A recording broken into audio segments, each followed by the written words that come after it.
ये university VC साहब के लिए नहीं है, यहाँ के विद्यार्थियों के लिए है। यहाँ का स्वीपर से लेकर वीसी तक इन विद्यार्थियों के लिए है, ना कि विद्यार्थी के लिए है।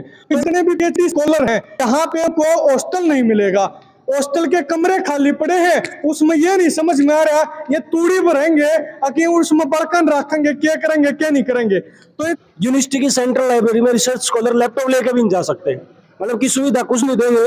बेसिकली ये कह रहे हैं कि आपको ओलंपिक में कुश्ती में मेडल लेके आना है, लेकिन खाने को रोटी तक नहीं देंगे। भूखे मरो ओलंपिक में मेडल लेके आओ, ये काम इन्होंने हमारे साथ कर रखा है। एक ऐसा क्लॉज लगाया हुआ है जो कि कैम्ब्रिज, ऑक्सफोर्ड, ना कि मतलब भारत में तो कहीं है ही नहीं, भारत के बाहर भी ऐसा कहीं नहीं है। ऐसा क्लॉज जो बस हमारा दम घोटने के लिए लगाया हुआ है।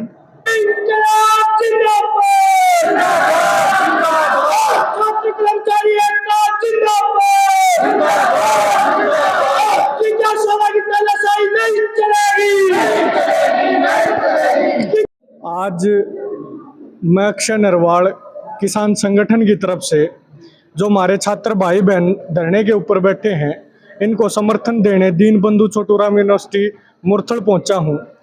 और ये जो यूनिवर्सिटी है, ये जो परिसर है, हमारी कर्म भूमि रही है। यहाँ से हमने ये सीखा है कि जो भी गलत चीज़ हो उसका हमें डटकर विरोध करना चाहिए। ये चीज़ हमने यूनिवर्सिटी से सीखी है।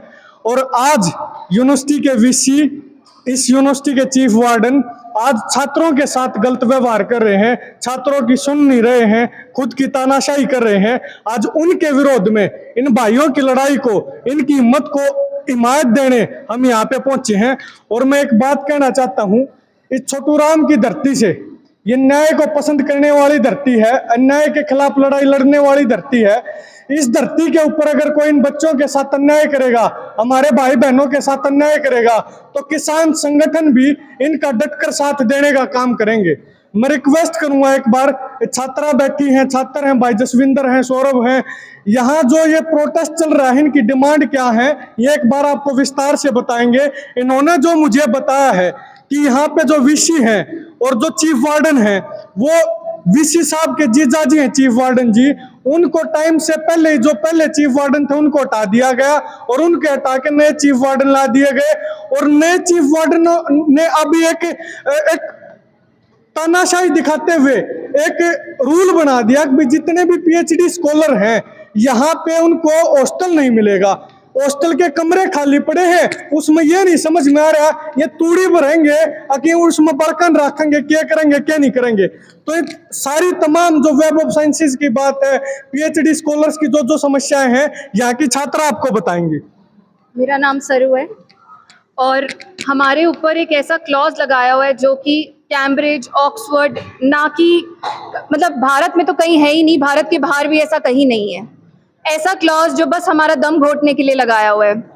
यूजीसी तक ये कहती है कि अब पेपर पे ज़्यादा ध्यान ना देकर विद्यार्थियों को ध्यान देना चाहिए कि वो थीसिस अपनी अच्छे से लिखें। तो हमारे पे क्लॉज लगाया हुआ है 11.6 जो कहता है कि वेब ऑफ साइंस में 2 पेपर पब्लिश होना ज़रूरी है। बार बार वीसी सर से बात करने के बाद, एसी की मेजॉरिटी लेने के बाद, एसी हमारा यहाँ का एकेडमिक काउंसिल, उसके सारे मेंबर्स ने मेजॉरिटी दी है हमारे को कि ये हटना चाहिए। एक्सपर्ट कमेटी तक बिठाई है वीसी सर ने, उन्होंने भी यही रेकमेंड किया है कि बच्चों का ये विड्रॉ हो जाना चाहिए और बच्चों को अपना काम सबमिट जल्दी से जल्दी कराना चाहिए। पर वीसी सर हमारी सुनने को बिल्कुल तैयार नहीं है, एक ऑर्डर तक निकालने के लिए तैयार नहीं है ये इंसान। तो आप देख सकते हैं हमारे साथ किस तरीके का, किस लेवल का हरासमेंट हो रहा है। जसविंदर भाई हैं, हम शुरू में जो धरने में बैठे, जो हमारे चीफ वार्डन सर हैं, वो बेवजह रिसर्च स्कॉलर्स को परेशान कर रहे हैं और एक पूरी सीरीज ऑफ इंसिडेंट्स है। सबसे पहले उन्होंने नोटिस निकाला कि जो रिसर्च स्कॉलर्स के व्हीकल हैं वो हॉस्टल्स के अंदर नहीं खड़े हुए, बाहर सड़क पे खड़े होंगे। उस टाइम भी हम मिले थे, सर बोले कि हमें अच्छा नहीं लगता इसलिए ऐसा किया है। उसके बाद सर ने नोटिस निकाला कि 4 साल जिनको रहते हुए हो गए हॉस्टल में, उनको हॉस्टल नहीं मिलेगा, जबकि यूजीसी गाइडलाइन है कि पीएचडी, नॉर्मल पीएचडी की ड्यूरेशन 3 से 6 साल की है। जब कोर्स 6 साल का है तो 4 साल के बाद हॉस्टल क्यों नहीं मिलेगा। उसके बाद फिर चीफ वार्डन सर ने नोटिस निकाला कि सारे रिसर्च स्कॉलर्स हॉस्टल खाली करें और उसके साथ ही कि आप दोबारा रजिस्ट्रेशन करना पड़ेगा और फिर जो हॉस्टल मिलेंगे वो अलग अलग हॉस्टल मिलेंगे। मतलब कि जो पीएचडी के फर्स्ट ईयर के स्टूडेंट हैं वो हॉस्टल नंबर 1 में रहेंगे, सेकंड ईयर के स्टूडेंट हॉस्टल नंबर 2 में, थर्ड ईयर के स्टूडेंट हॉस्टल नंबर 3 में और फोर्थ ईयर के स्टूडेंट हॉस्टल नंबर 4 में। जबकि हर यूनिवर्सिटी में रिसर्च स्कॉलर्स के लिए अलग से हॉस्टल होता है, बाकायदा कुछ यूनिवर्सिटीज में तो क्वार्टर्स भी होते हैं, लेकिन ये यूनिवर्सिटी हमें हॉस्टल तक प्रोवाइड नहीं करवाना चाह रही। उसके अलावा जब वीसी सर नए आए तो हमारी बहुत सारी समस्याएं थी, हम वीसी सर से मिले थे।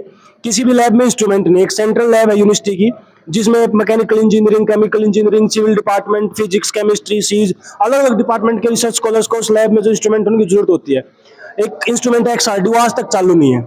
बच्चे बाहर इंडस्ट्रियल एरिया में जाके अपने सैंपल का डाटा लेके आते हैं, उससे बच्चे बहुत ज्यादा परेशान हो रहे हैं। उसके अलावा प्लेग चेक करने के लिए एक सॉफ्टवेयर होता है टर्निटिन, वो तक यूनिवर्सिटी में नहीं है। यूनिवर्सिटी की सेंट्रल लाइब्रेरी में रिसर्च स्कॉलर लैपटॉप लेके भी नहीं जा सकते, मतलब की सुविधा कुछ नहीं देंगे। बेसिकली ये कह रहे हैं कि आपको ओलंपिक में कुश्ती में मेडल लेके आना है, लेकिन खाने को रोटी तक नहीं देंगे, भूखे मरो ओलंपिक में मेडल लेके आओ। ये काम इन्होंने हमारे साथ कर रखा है। इन वजह से परेशान होके, हैरेस होके, बिल्कुल ट्रॉमेटाइज होके हम धरने बैठे हैं। और धरने बैठने के बावजूद वीसी सर एक बार भी हमारे से मिलने तक नहीं आए, मिलना तो छोटे ऑफिस में भी नहीं आ रहे हैं। साथी बता रहे हैं कि CIL के कुछ इंस्ट्रूमेंट हैं जो लैब में तो रखे हैं लेकिन उनका इस्तेमाल नहीं हो रहा है, और अगर इस्तेमाल नहीं हो रहा तो उन इंस्ट्रूमेंट का क्या फ़ायदा। दूसरी बात मैं कहना चाहता हूं कि कोई भी विश्वविद्यालय जब बनता है तो उस विश्वविद्यालय की प्राथमिकता ये होती है कि वो कितने बच्चों को हर साल एजुकेट करेंगे, अंडर ग्रेजुएशन की डिग्री देंगे, पोस्ट ग्रेजुएशन की डिग्री देंगे, PhD की डिग्री देंगे। तो ये चीज़ें तमाम ध्यान में रख के, शिक्षा को ध्यान में रख के, नौजवानों युवाओं की, इसलिए यूनिवर्सिटी और कोई भी कॉलेज बनाया जाता है। लेकिन पता नहीं VC साहब को ऐसा क्यों लग रहा है कि ये VC साहब के लिए यूनिवर्सिटी है। ये यूनिवर्सिटी VC साहब के लिए नहीं है, यहाँ के विद्यार्थियों के लिए है। यहाँ का स्वीपर से लेकर VC तक इन विद्यार्थियों के लिए है, ना कि विद्यार्थी इनके लिए है। तो एक बार VC साहब को भी हम निवेदन करना चाहते हैं, हम ये चाहते हैं कि उनके और हमारे बीच का मान सम्मान बना रहे और हमारी मांगों को मान लिया जाए, हमारे भाइयों की मांगों को मान लिया जाए। अदरवाइज मैं ये कहना चाहता हूँ एज ए किसान संगठन का रिप्रेजेंटेटिव, आने वाले समय में अगर इन भाइयों को ज्यादा समय संघर्ष करना पड़ा, इन भाइयों ने अपना यूनिवर्सिटी के अंदर संघर्ष शुरू कर रखा है, इनके समर्थन में हम यूनिवर्सिटी के बाहर धरना शुरू करके इनका समर्थन करने का काम करेंगे। और यूनिवर्सिटी के गेटों के ऊपर ताला लगा के यूनिवर्सिटी साहब को, VC साहब को यूनिवर्सिटी से निकलने के लिए भी मजबूर कर देंगे अगर इन हमारे भाइयों को जल्द से जल्द मांगों को पूरा नहीं किया गया। जहां इन भाइयों का पसीना गिरेगा वहां हमारा खून गिरेगा। हम आर पार के मूड में हैं। हम निश्चित तौर पे इस जो ये घमंड है, इस घमंड को अपनी जूतियों के नीचे रगड़ने का काम करेंगे। छात्र, किसान और कर्मचारी मिलकर इस घमंड को हराने का काम करेंगे और जीतने का काम करेंगे। धन्यवाद। इनकलाब जिंदाबाद, इनकलाब जिंदाबाद, इनकलाब जिंदाबाद, इनकलाब जिंदाबाद, हमारी एकता जिंदाबाद, हमारी एकता जिंदाबाद, हमारी एकता जिंदाबाद। VC प्रशासन मुर्दाबाद, मुर्दाबाद, मुर्दाबाद। यूनिवर्सिटी प्रशासन मुर्दाबाद, मुर्दाबाद, मुर्दाबाद। यूनिवर्सिटी प्रशासन मुर्दाबाद, मुर्दाबाद, मुर्दाबाद। इनकलाब जिंदाबाद, जिंदाबाद।